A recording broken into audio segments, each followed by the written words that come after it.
Hey, we're here for another edition of Sit Down Uptown, man. Sit Down Uptown, your host, Angelo Sykes, on Uptown Comedy Corner. And tonight, man, we got a special guest. We got the one and only Miss CoCo Brown in the building. What's up, brother? How you doing? I'm good. How you doing? I'm good. It's nice and cool in here. Cool in here, right? Yeah, duly noted. Yes. Mama likes it cool. Hey, I'm at that point in my life, the wonder years. Yes, no wonder you did. When you wonder what the hell's going on. Glad you know, man, we got CoCo Brown here at Uptown Comedy Corner this weekend, rocking out. We're glad to have her here. She's been, every year we bring you back, man. Absolutely. I love it. Thank you. You guys have been supporting me. I have literally been with Uptown from almost the conception, and I've worked with everybody, and, something, Uptown is legendary. And you guys have supported me from the Laugh-A-Palooza days all the way down. So, yeah, I love y'all.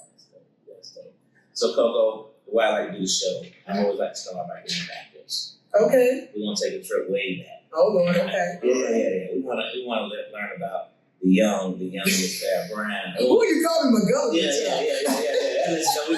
We know she's been here. So let's talk about where you're originally from, what life was as a child. I'm from Newport News, Virginia. Grew up in a two-parent household. My parents were married 54 years before they passed on. I would say if my life had to resemble anything, it was a mix of good times and the hustles.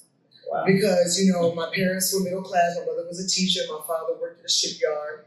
And, he had a high school diploma, worked his way up in the ranks to become a senior foreman. My mom taught second grade for 34 years. I had the best of both worlds growing up. And I always say that because my dad came from an affluent family of farmers that, went on to do great things, go to school, become doctors and lawyers and excel in the military, colonels and all that. And, I was exposed to that lineage. You know what I'm saying? My father's, first question to any man or boy I brought home was, who you people? Because he wanted to know that lineage, you know what I'm saying? Who your people, you know what I'm saying? So, that exposed me to the Jack and Jill, and that exposed me, I was, a debutante, I was presented to society when I was 16, I was the cotillions, and, but my mother came from the other side of the tracks, she grew up downtown, near the projects, but she also had hardworking parents who, afforded her to go to high school, by working multiple jobs. She was the baby of 8 children, and, so not only did I spend time with, I say the boule of the family, okay, I got to spend time running through projects with jellies on going to the candy thing. So I got the best of both worlds. So I think that's what's made me so easily prepared that I can blend into any environment you put me in. You know what I'm saying? You can take me to the hood, but you can also take me to the White House. You know what I'm saying? Right. So I love that upbringing that I was given. Okay. Yeah. So what kind of student were you in school? I was a great student, actually. It's so funny how I wouldn't have said that up until a week ago. I was going through some old papers in my mom's house and found my high school diploma where I graduated with honors, and I didn't even remember. I was like, oh, I was smart, and went to college, got a bachelor's degree at ECU, from Richmond, Virginia, and, graduated somebody from there. Okay. Went on to get my master's degree in secondary education, graduated some somebody from there. So I've always been intelligent, it's funny, I have an 11-year-old now that's just been placed in AP Math and AP Science, and I'm like, well, he get that from his mom. Yeah. All the way. It's horrible now. My mother being an educator was very big on education, but she was also very big on me being well-rounded. You know what I'm saying? Sure. And being able to conduct myself as a lady in any situation. Siblings? A younger brother. Okay. He's 5 years younger. He's married with 2 kids. Okay. Doing his thing. Really proud of him. Works for the government very high up. Like to the point he had to get, clearance, and we had to all get interviewed for that clearance. Yeah, right. His wife is an educator, just my mom. We always say he married our mother. My niece, my oldest niece, is a track phenomenon. She's number 4 in the nation in 3 divisions. Really? She's a beast. Cool. She goes to the bullet school. I shouldn't tell that. Nobody flying on my knees. But she goes to a very prestigious school in the DC area where she was awarded a scholarship because she's just that good. Awesome. Yeah, she's only 14 years old. She's a beast. And my youngest niece is on her heels. Really? My youngest niece is on her heels. And my brother's an amazing man. He coaches both of his daughters. And because he wasn't happy with the track program where they were. Him and one of his homeboys started their own track program, and now it's one of the most sought after track programs in the DMV area. Yeah. Oh, that's awesome. That's awesome. Yeah. So in school, where you weren't any class clown? You let my friends tell what I was. Okay. I did get on a lot of, I was finding old report cards, cleaning up my parents' house. I had a lot of report cards that I talked too much. So now it's funny, I just saw my second grade teacher last week. Wow. And I made her laugh so hard because I said, you know, I get paid to talk too much now. Who knew, right? So apparently I was very talkative. Yeah. You know what I'm saying? Yeah. But if you let my friends tell it, they grew up with me when I decided to be a comic after going to college, getting a degree. When I told them I was going to be a comic, nobody was surprised. Really? They said, girl, you always get us cracking up. And I'm like, really? I never thought to be a comic. I was just me. You know, my observations, I got popped in the mouth a lot as a kid because I would say what I wanted to say because what I saw and not knowing, you know, if you're a kid, don't say that. Yeah. But I mean, my son gets that from me. Oh, God. Oh, yeah. Oh, yeah. My son is back. I'm like, see, you can't call nobody ugly. But mommy was all. Oh, no. Yeah. At least I know he's honest. Okay. He's honest. He's honest. So did you do any extracurricular like in school? I did. I did my first play actually in the 5th grade, where I was the lead. Okay. And wish I could remember the name of it, but I played a judge. And I was the lead of the play. I had all these lines, and my grandma made me a judge robe, you know, and my mom let me wear her little high-heel candy heels. You couldn't tell me nothing, you know. And then from there, that just sparked something in me. So I got a musical theater, drama, and ended up minoring in, you know, theater in college. So never thought it was going to be what I do for a living, but I guess God prepares you without you knowing. How about that? You know, but I came to this business actually trained, but I had no knowing that I was going to do this. So both your parents were from Newport News as well? Yeah. Both of them? Well, my father was originally from Franklin, Virginia, South Camden County. Yeah. He has home in Nat Turner. I'm a direct descendant of Nat Turner. Don't play with me. Yeah. Okay, it's in there. The rebel blood is in there. That's good stuff. That's good stuff. So after school, after college, did you actually use your degree? I did for a while. I went to college. I was an executive recruiter, i.e. a headhunter. And was actually quite good at it, convincing people to leave a job for another job. And then I actually started using my degree. I ended up working for Ringling Brothers in their corporate offices in Vienna, Virginia, and I was an advertising account executive. And one thing I did that I was really proud of that I did when I was there was that I helped create the Urban Marketing Directive, which allowed them to go into inner cities and make sure that the inner city kids could go to the circus. Really? Mm-hmm. Oh, wow. Yep, that was one of my ideas, and it actually went through, you know, and it became an actual staple in Ringling Brothers now. That when they do inner cities, they make sure those kids whose parents can't afford to go to the circus. And where did it come from? Well, because of my job at the time, you know, as an attorney, I had different markets. Atlanta was one of my markets, actually, where I would come down here and make sure the billboards were up, the arena was straight, you know, all the codes were done, make sure the advertising and promotions were running. And I noticed that when I would be at the shows, it wasn't a lot of us. And then if it was us, you could tell it was us with money. And I said, wow, these little, and you would see sometimes little, you know, good kids, they'd be outside trying to do this. They'd just be there. And I'm like, they should be able to go too. So I actually took it to my supervisor, Suzanne McNary, love her, because she's the one that forced me out of Ringling Brothers and made me pursue comedy. And she came to see me one time, and a week later she fired me. Really? And she goes, firing you because your true calling is stand up and I need you to go pursue it. She had a nice severance and I never went back. But I went to her and she took it to the president. And they actually loved that idea, and I helped draw the plan, you know, and everything. And we started, you know, directing the urban marketing director, so that these kids in their cities could go to the circus. That's awesome. Mm-hmm. That's awesome. Yep. Thank you. Thank you. So, with this, with your background, your education, you know, now let's talk about where did comedy go? You know what? A friend of mine named Onyx Linthicum that I went to college with, shout out Onyx, I always give him his props. He did this. Okay. I was working corporate America with Ringling Brothers. I was doing my thing, and he invited me to a barbecue, and I didn't know it was the house of Chris Paul, who went from the W. Simpson morning show to the Tom Joyner morning show. And at the time, him and his boy had a comedy club called Comedy Spot.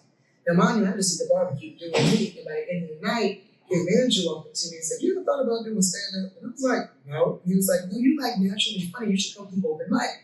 Well, because I've never been afraid of the stage, because I've been doing this since I was 10, and I'll try anything. I was like, well, okay, I'm gonna come through. I'm trying to stand up thinking it was something I would try. Well, the night that I did it for the first time, I watched Def Jam comedy. I thought I knew, tried to write some jokes, thought I knew what I was doing. Went on stage for my little 3 minutes, and that first minute and a half, they were staring at me. And I panicked. And I was like, well, forget y'all then, I don't need this, I went to the circus. And the crowd busted out laughing. Really? And I said, oh, y'all think I'm out there juggling monkeys. No, I'm there. And they still laughing. So I got off the stage or whatever, and I ended up meeting my mentor, who, Darcel, the Fat Dr. Bledron, God rest his soul, he had mentored Martin Lawrence, he had worked with Donnell Rollins, he had worked with Todd Rex, he had worked with a lot of great comics that had come out of the DC area. They kind of pinned him the godfather of comedy in DC. Mm. He was there that night, and when I walked off stage, he said, come here. And I said, yes, sir. And I remember him from Def Jam. He had this funny joke about pickle jar. And I was like, yes, sir, and he was like, you learned something tonight, and it usually takes comics a decade to learn. And I said, what's that? He goes, what's real is what's funny. Mm. He said, when you got real, learning about your job, that's what you have. Mm. He goes, you have it naturally. I would love to work with you. And he took me under his wing. He was my mentor until the day he died in 2010. I still ran jokes about him, even when that man was in the hospital. Wow. Yep. Wow. And it's so funny that I'm now working with Nick Lewis, and Nick was also a student of that. Oh, really? Yep. Oh, wow. So it's so funny that, it's all like full circle. Right? Yeah. Yeah, that's great. Mm-hmm. Yep. So that was your first time on stage? Yes. And so then you took that opportunity and said, this is what I want to do. It just became fun to me. Okay. And corporate America got further and further away. Okay. And what was the catalyst for me is that I applied to, for this contest they had every year called the DC Comedian of the Year. I'd only been doing comedy for a year and a half, but I decided to try it. I ended up winning. Mm. And a lot of my friends from Ringling Brothers came, including my boss, Susan. And so that following week, I went to LA for the first time because I had hooked up with Tina Brown, and she had put some calls in for me, and she said, well, go to LA and see what you see. And I went out there and I hit the low better Mondays, the chocolate Sundays, all of that, and I fell in love. Wow, what a movie. It was surreal, everybody was coming to me, that was me, like, oh, you funny. Like, I never forget DMX was in the crowd. And they were gonna be, yo, you funny as hell. What's your name? What's your name? You funny as hell. Hey, you funny. I'm like, oh my God, DMX thinks I'm funny. And so ended up coming back to work that Monday, and that Tuesday, Susanna let me go. Really? She said, this ain't your destiny. She said, you're too good. She was, I'm gonna give you a nice severance. She said, but I want you to pursue this. That's all. And that's just history. That's wow. Mm-hmm. That's wow. So, do you remember where you were when you were actually on stage and realized this is really what I want to do for the rest of my life? Yes. I was in Charlotte, North Carolina at the Comedy Zone. Okay. They used to have an urban night that was huge down there on I think it was 20 Wednesday. And Nate Smith had it. Mm. They said it was Rubber Cut Park. And this day there's 700 people, and all the Charlotte Hornets and all the Carolina Panthers. It was crazy. And I was there. I had done it a bunch of times. This particular night, I finally got this bomb joke about Foxy Brown. I don't even want to talk about the joke because it was so disrespectful. But I did it, and it got a standing ovation. And the person who incited the standing ovation was Anthony Mason. Really? Anthony Mason stood up and was like, y'all get up this girl, and the whole crowd stood up. And I came off stage, and I remember it was JB Smooth, Talent, Cool Bubba Ice, and D.S. Sanders, and they were all like, well, you done crossed over. I said, what you mean? And they said, get ready for the hate, because you just got funnier than half the cats in this game. Mm. And they never lied, because the hate came with vengeance. Really? All of a sudden, I got to be stealing jokes because ain't no way I'm this funny. And I'm like, but I've been working this hard, but that's what they told me it was coming. Yeah. But it was that moment that I realized this is what I want to do. Okay. Like, it was just an amazing feeling. And I'm like, I want to do this for as long as I can do it. Wow. So it was that night. That night. That night. Thanks to Anthony Mason. How about that? So after that moment, what were the changes in your career? What did you start seeing Well, I got really big in NACA, which is the National Association for Campus Activities. I was doing a lot of colleges. I became very popular on that circuit. And then I ended up doing Showtime with the Apollo. I went in comedy TKO, where they pitted two comics against each other. The audience decided who moved to the next round. I hold the record for the many times going without being eliminated. I went 7 times before I was eliminated. Nobody broke that record before they ended comedy TKO. But during that process, I ended up getting managed by the Showtime with the Apollo people. And from them, I started going to LA for meetings with networks. And one of the networks was interested in giving me a development deal, which is something they did back in the day to lock you in and develop a show around you. So I literally knew I wanted to go to LA and do this for real. You know, really, I wanted to act too. I wanted to act more than anything. And I worked my tail off for a year, just hitting every college, and I just stacked my money. And my daddy, God rest his soul, when I told him I wanted to go to LA, this is what I was doing. He said, whatever you make this year, I'll match it. Is that right? And my daddy did that, and that's when I went to LA. Wow. Mm-hmm. The support was there from the parents. You know, Daddy supported me from day one. Mom had a fit when she realized she paid for a degree and I was telling jokes. She was pissed. First time she ever saw me telling jokes. Who tells you it's like? She tried to crush my spirit. But my dad was just so supportive from day one. Bless his heart. Even, you know, in the end, before he got sick, my dad would still come to my shows. Really? He would come to my shows and I was so petrified. Like, I hate saying this crap in front of my dad. But one day in the car, he was like, girl, just do your thing. Baby girl, do what the people want you to do. Yeah. I know my daughter. Yeah. And that just let me in. So my dad would get in the front row and I'd be saying all this outlandish crap and he'd just be giggling. Yeah. So love my papa. So what was your first actual TV appearance? My first actual TV appearance, let me go back. It was a Capital One commercial with David Spade that never aired, but he got me my SAG card. Really? Mm-hmm. It was when David Spade was a spokesperson for Capital One, and I did a commercial with him, and they changed the whole campaign. It never aired, but it made me SAG eligible. Really? Mm-hmm. How did it come about, the actual commercial? I auditioned. Now, this is the crazy part. When I first moved to LA, I went with the impression that I was going to have a development deal waiting for me, this major network, talks. As I'm literally flying to LA, my entire management company imploded. And I got to LA and realized I had no representation. I had nothing. And if you know anything about the business, they don't want to talk to you. They want to talk to your reps. So now all these talks that I had, this development deal, they didn't want to talk to me directly. They literally told me, well, when you get the representation, we'll be visiting. I'm like, well, dang, y'all told me I had it. So basically, this is how old school it went back for me. I went and bought all these books from this little bookstore called Samuel French that sold all the acting books and all that stuff. And it had a book of all the agents in LA and New York. And what I did is I went through a highlighter and highlighted everyone that had a comedy department. And I literally got these envelopes with a little window, and I had a headshot and my little bitty resume with my 4 little credits on it, and a cover letter, and sent them to probably, I saw on the floor and packaged probably 100 envelopes. Really? Out of those 100 envelopes, I got 3 interviews. Out of those 3 interviews, I found my agent. Wow. And unfortunately, they were like a very kind of like B- boutique kind of agency. Yeah. They didn't even know how to walk in their room with that network and work things out for me. But they did give me my first gig. Gotcha. Gotcha. Wow. Yeah. What about so you went, your first TV was an actual commercial? Commercial, yeah. So what was your first TV performance for? Let me think back. My first TV. That's great. You have to think about that too. I have to think back. I remember the commercial was the first one, but what was the first like TV show? Oh God. I know my first movie was Lake Terrace with Samuel L. Jackson. And Samuel saved my lines in that movie. Because they were going to cut my lines. So Samuel said, I look crazy as hell talking on her show, talk back to me. She done popped in.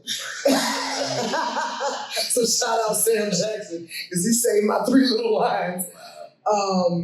What was my first TV that I did? Oh, it was a Disney show. It was Disney. What was the name of it? Oh God, Wizards of Waverly Place. Oh wow. Yep, that was my first TV, a Disney show. Really? Yep. That's crazy. Yep, that was my first TV appearance. Yep. So what was to date, what's like your biggest moment on the comedy stage? I will always hold a soft spot for the Showtime at the Apollo era. That was just legendary story because I mean I watched Apollo, see who wrote along, and to know that nobody broke my record, you know, and that was just amazing. That was just an amazing moment. Next to that, I toured with Cedric for a while when he had the Cedric and Friends. It was me, Lil Duval, JJ Williamson, Mike Bonner. That was a great ride. And I really appreciate that's how I got taught how to work an arena, how to work a theater, and I love Seth for that. And Seth has always looked out for me. He told me that I had, I was going to be a great actress. He said, "You got the potential." He said, "Anything I do, I was trying to enjoy it." He's kept his word. You look at, I've been in Soul Man. You know what I'm saying? I was in the neighborhood. You know, he made it was reoccurring. It wasn't just no one shot. He made sure I had a spot. So I love Seth for that. Honestly, it's hard to pick just one, but I can't lie. The first time I ever did an arena and I got a standing ovation, that was actually Madison Square Gardens. And to have that entire crowd stand up for me, that was, that was crazy. You know. And now it's like whenever I do an arena, I strive. And we never stand up. You know? I like that. So you've gone through a lot of different eras in this comedy thing. You know, tell me a little bit about the Def Jam era. How was that for you? I didn't experience it. People always assume I did Def Jam. Never did it. Never did it. Auditioned for it numerous times. Was told I had it. Never got the call. So people always assume. I did 9 seasons of Comedy View and I had 2 grand series. But I never did Def Jam. Is that right? Never did it. People always assume I did. I assume the same thing. Never did it. I never did That's it. great. I can't put that on my resume. People always introduce me that too. Come around, I'm coming to you a Def Jam. And I'm just like, oh, okay. But I said, that's funny they assume you did it. Hey, I'll take it. So you've experienced quite a bit. Tell me a little bit about the movie experiences for you. Like how was it to change up and to be a character? I love it. I love it. I mean, honestly, CoCo Brown is a character. Okay. You know what I'm saying? Right now, you're probably talking to more Farrell than you are CoCo Brown. Yeah. You know, I'm educated, well bred, as my daddy said. You know what I'm saying? But I can get down with the best of them, you know? But with movies and TV, it's just something about being able to tell someone else's story and to become a character that becomes so believable. That's the one thing I've taken pride in, is that when people meet me, they tell me how my characters and the stuff I've done resonated with them. They related to them. I felt real and genuine. And one of the best compliments I ever got was from the great Angela Bassett when I was doing 911. And she said that I single-handedly brought a realness to that show. Wow. And that was like, So, like, just during this brief interview, you've named off some right? Y'all be sleeping on old CoCo Brown. that you work with. I mean, do you ever sit back and reflect about this girl from Virginia? Every day. Every time I'm on a movie set or a TV set, I swear I have a moment where I'm just a girl from Virginia. Every single, whether it's an independent or a big budget, a new show or a very established show, I always have that moment, whether it's on set, whether it's in my trailer, I have that moment where I'm still baffled, like, holy crap. I do, because I'm just a girl from Newport News, but I'm grateful that I have people that I grew up with that knew Farrah, knew Phoebe, which was my nickname, that let me never forget where I came from. People ask me all the time, God, you're so humble, you're so down to earth. But I'm also a firm believer that much is given, much can be taken away if you have the food. Right. You know what I'm saying? So if you hear me being nasty to somebody, they ask me. Yeah. Because I believe in karma, baby. Right. I do. So were you able to maintain friendships throughout from Virginia? Yes. When I got married, I had 7 bridesmaids, 7 groomsmen, 7 hostesses, 7 ushers. And I would say only 2 people were people I'd only known less than 10 years. Is that right? Everybody else was 30 years plus. Gotcha. That's good stuff. Yeah. That's good stuff. You know, I come from a town like that. Sometimes people leave.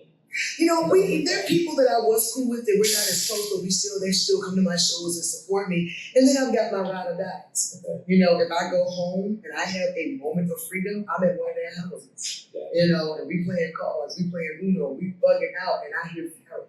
I'm feed. They're not calling me CoCo. And I think that helps keep me grounded as well. Yeah. You know what I'm saying? Yeah.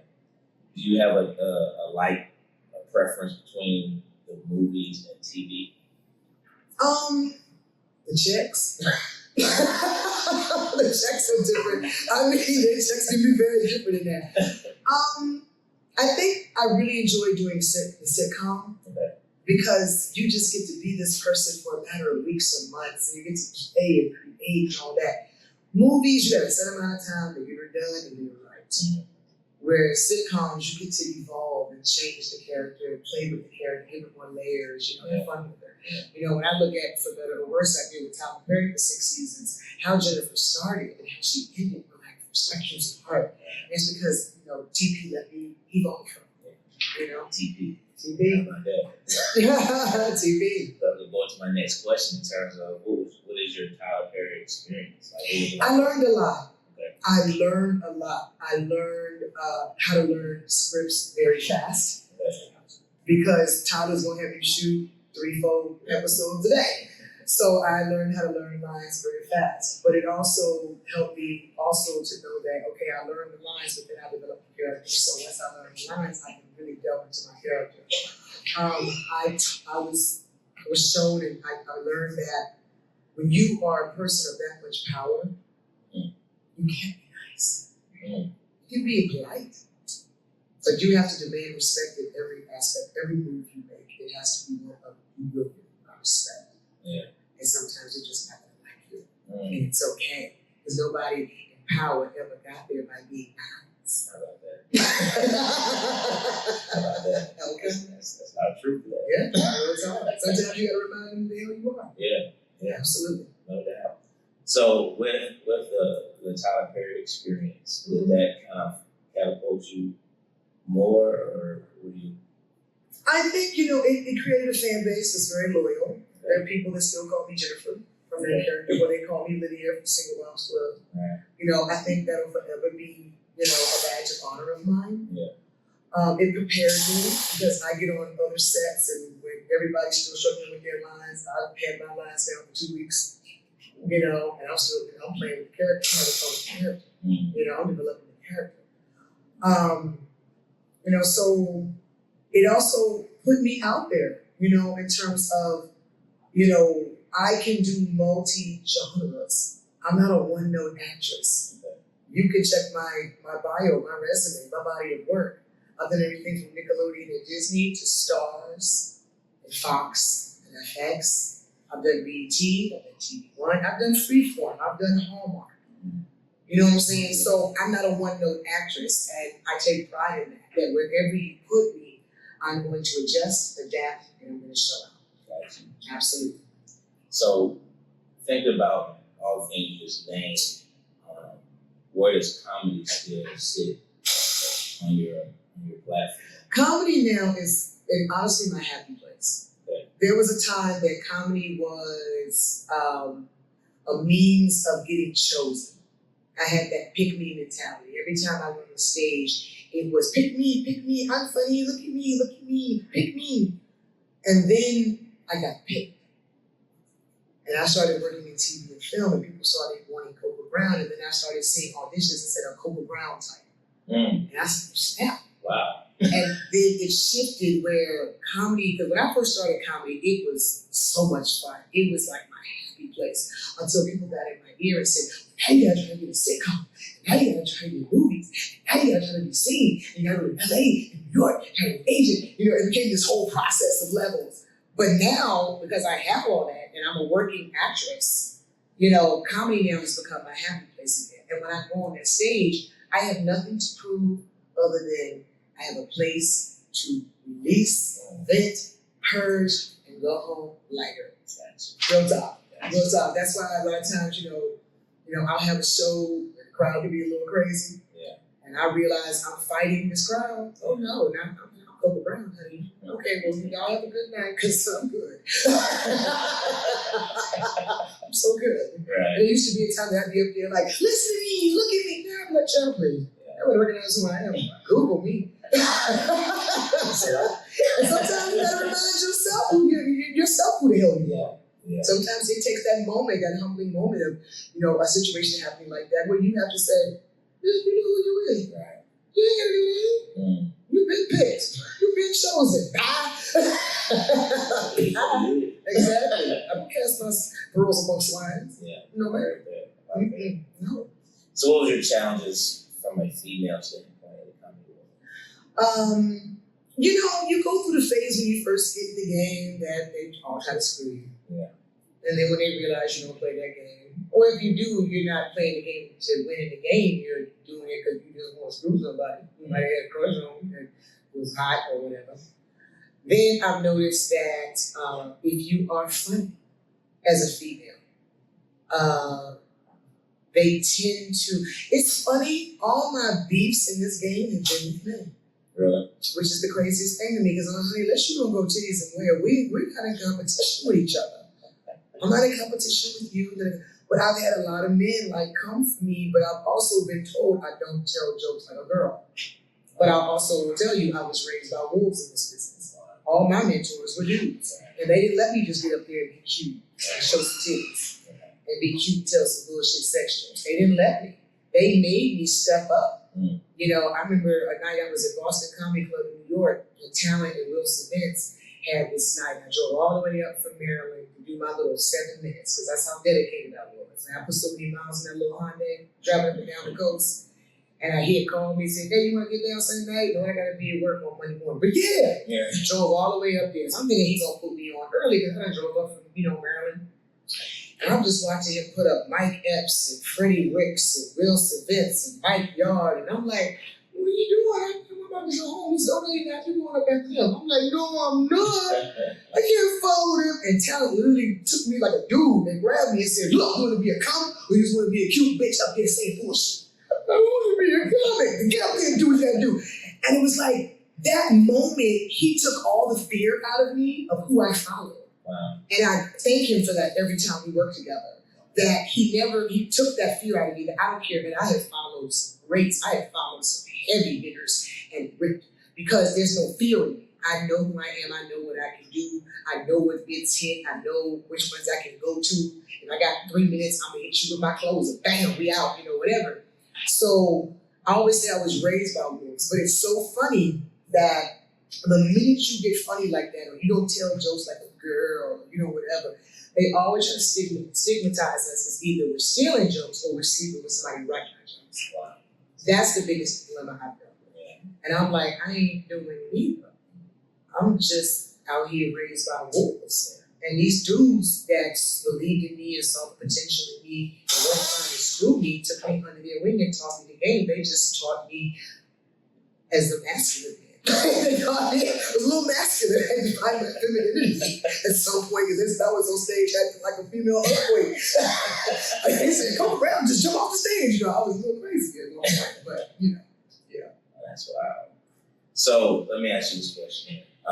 In terms of your current comedy realm and all the things you're doing, because like I said, you've gone through a whole lot of different spectrums. Now we're in this social media era. What's your feel and take on this current generation? I hate it, but it's a necessary evil. Because when I came to the game, credits meant something. When I came to the game, talent meant something. When I came to the game, tenure meant something. And now, none of that matters. I've literally been in meetings where they're like, CoCo, we love you, and oh my God, your credits, and oh, we love that. But could you get your followers up? Huh? I got a whole SAG Award nomination. Dude, I was on the Emmy ballot, and you're telling me that all that matters is how many commas I got on a number, on a the social media side, but that's what it's come down to. Hollywood isn't cultivating artists anymore. They're waiting for you to get a bunch of followers they can grab you and stick you where they need to get people to watch the show. And I'm not hating on the people who made, a living. I mean, I completely respect the country lanes. I mean, especially being a part of that world now and seeing what he does. I respect the hell out of him. I get it. It's just a hard adjustment when you've been raised one way in the game and thinking you do A, B, C, and D, and now realize that's not the case anymore. And you may have to do G before you do C, and you have to do L before you do this. It's a hard adjustment, but I'm getting there. I just don't like the aspect of I've got to put my entire life out there because I'm still very private. I have a little boy. I have a life outside of that. I don't want you to watch every aspect of my life. I don't want you knowing all my business. And social media kind of has you in a position that you have to be relevant. Yeah. You have to give the world all of you. No, you can't have all of you. So that's been the hardest part for me of knowing how much to give to get the followers, but still keeping something for myself. Yeah. It's been the hardest part. Sure. Yeah, and most of the communities I talk to, people come from the area feel the same. Yeah. So this is still evil. Being funny doesn't matter anymore. No, it really doesn't. That's it really doesn't. That's a sad. No. Sad. I mean, right now, if I decided to quit comedy and get on OnlyFans and show my left titty, I'd be first. And that's a damn shame. But that's what it is. Yeah. That's what it is right now. Yeah. It's very disappointing, I must say. From a comedy club standpoint. Well, yeah, because I mean, I've met so many club owners like yourself who are just disgusted because they're true comedy lovers and comedy connoisseurs, and they feel like comedy is just gone to crap because now it's just whoever's got the largest following, whether they're funny or not, and they're watching comedy just become a mockery in their eyes. Mm-hmm. Then you also got the ones who, like, if you don't have a gang of followers that can fill their club up, they don't care about no damn play. You can stink that bitch up for an hour as long as they make their quota of the drinks. Right. So, doesn't matter. Unfortunate truth. Yeah. Unfortunate truth. Yeah. So, what's next on CoCo Brown's to-do list? Like, what is it that you still want to dive into that you haven't? I really want to be a showrunner. Mm. I've been great. I've been so blessed to have worked with a showrunner on Bravo for a pilot I shot for them a few years back, and he and I just developed a great friendship.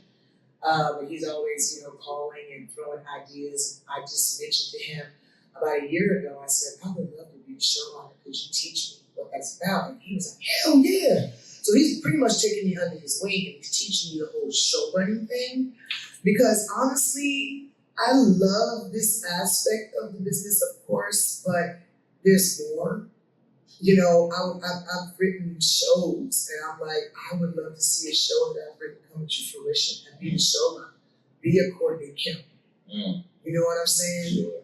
I want to see what that's like to have a whole show running, be a Katori Hall. You know what I'm saying? Like, I got a show I created. Yeah. So that is something I definitely want to do. I definitely want to complete. I have 4 books in my head that I really want to get out there. Yeah. That I want to do. And at this point, honestly, it's in God's hands. But like I said, earlier when we were talking, I lost my parents last year 8 months apart, and that changed me. That changed every aspect of how I look at life, death, everything.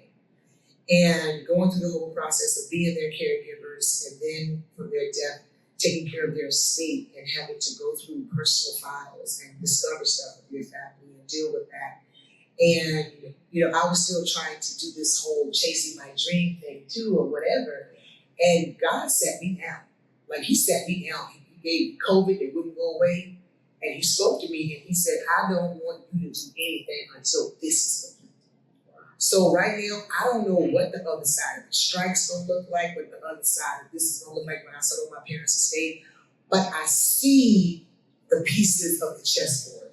Mm-hmm. And I see them moving pieces. Right. He's putting people in my life that need to be in my life to do certain things. I see him removing people from my life. I see a lot going on. So I know he's moving that chessboard right now. I just don't know what it's gonna look like. If I'm gonna get checkmate on this side or that side, I don't know. Yeah. I don't know. Yeah. But I'm excited to see what it's going to be because this is a different me. I'm different. You know, that whole situation changed me. So going into this, I'm not the same person I was a year ago. Gotcha. Mm-hmm. That's good.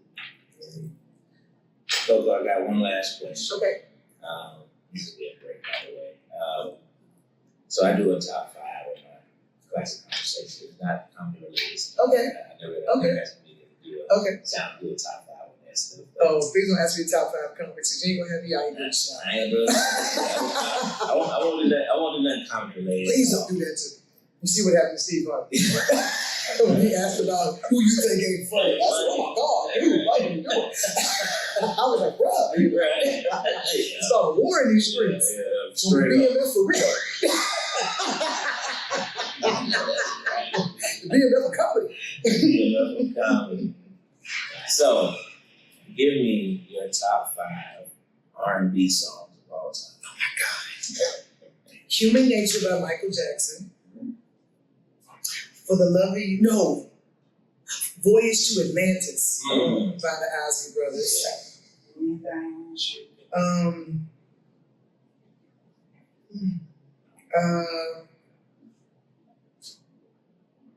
When Will I See You Again? And I know, what is the name of that group? Oh my God, Emotions.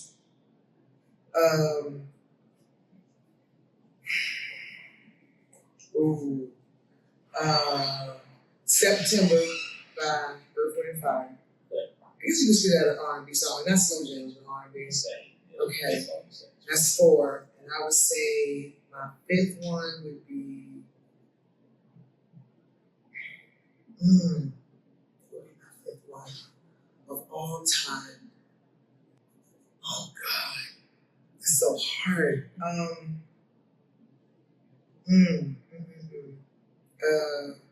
If I had to narrow it down, a song that I could play to death, I would say The Way We Were by Gladys Knight and the Pips. Yeah, I love that song. Memories, like the corners of my mind. Yeah. Yes. Can't go wrong. Yes, honey. So yeah, or just the whole Cardi soundtrack.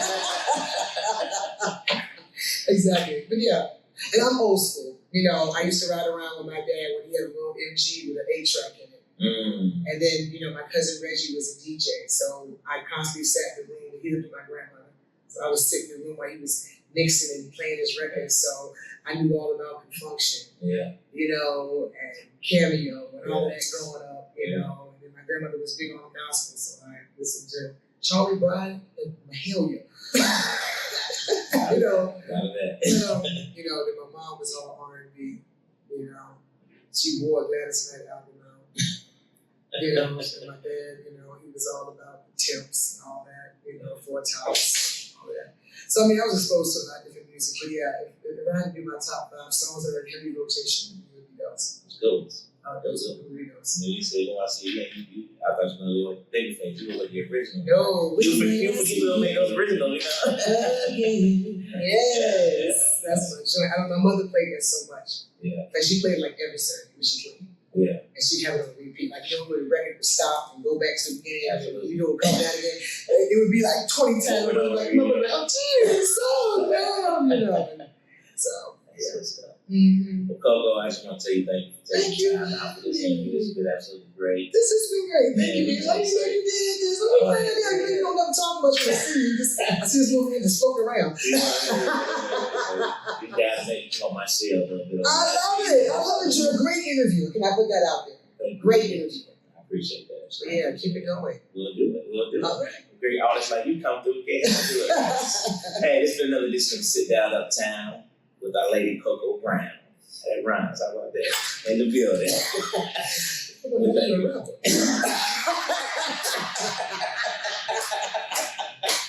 That was awesome. That was great. Welcome.